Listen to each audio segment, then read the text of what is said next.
சில விஷயங்கள் நமக்கு மட்டும்தான் நடக்குதுன்னு நினைப்போம். ஆனால் அது நிறைய பேரோட கதையாக கூட இருக்கலாம். அதில் ஒன்று தான் இது.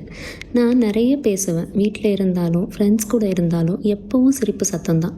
ஆனால் அதெல்லாம் கல்யாணம் ஆகிற வரைக்கும் தான். கல்யாணம் ஆன பிறகு என் ஹஸ்பண்டும் மாமியாரும் மட்டும்தான். அவங்க 2 பேருமே ரொம்ப பேசுகிற டைப்பே கிடையாது. புதுசில் எனக்கு ஒரே யோசனையாக இருக்கும். ஏன் வீடு இவ்வளோ அமைதியாக இருக்குது, ஏன் யாருமே பேச மாட்றாங்கன்னு. கொஞ்ச நாள் நான் மட்டுமே அவர்கிட்ட பேசிகிட்டு இருந்தேன். ரிப்ளைலாம் ரொம்ப ரேராக தான் வரும். அப்புறம் அதுவும் சலிச்சு போச்சு. நானும் கொஞ்சம் கொஞ்சமாக பேசுகிறதையே குறைச்சிட்டேன். சில நேரம் பயமாக கூட இருக்கும், நம்ம கேரக்டரை இழந்துட்டு இதே மாதிரி அமைதியாக ஆயிடுவோமான்னு.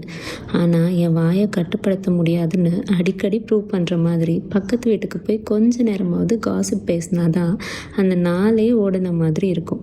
அம்மா வீட்டுக்கு போயிட்டா ஒரே ஜாலி தான். நேரம் போகிறதே தெரியாமல் பேசிகிட்டு இருப்போம்.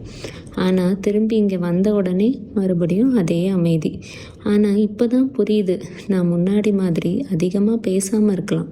ஆனால் அந்த வாயாடி பொண்ணு எனக்குள்ளே இன்னும் அப்படியே தான் இருக்கா. நீங்களும் இந்த மாதிரி ஏதோ ஒரு விஷயத்தில் சேஞ்ச் ஆகிருந்தால் கமெண்ட்டில் சொல்லுங்கள். வீடியோவை ஃபுல்லாக பார்த்துட்டு மறக்காமல் என்னை ஃபாலோ பண்ணிவிட்டு லைட்டாக லைக் பட்டனை தட்டிட்டு போங்க. Until then, bye from Simply Darshu.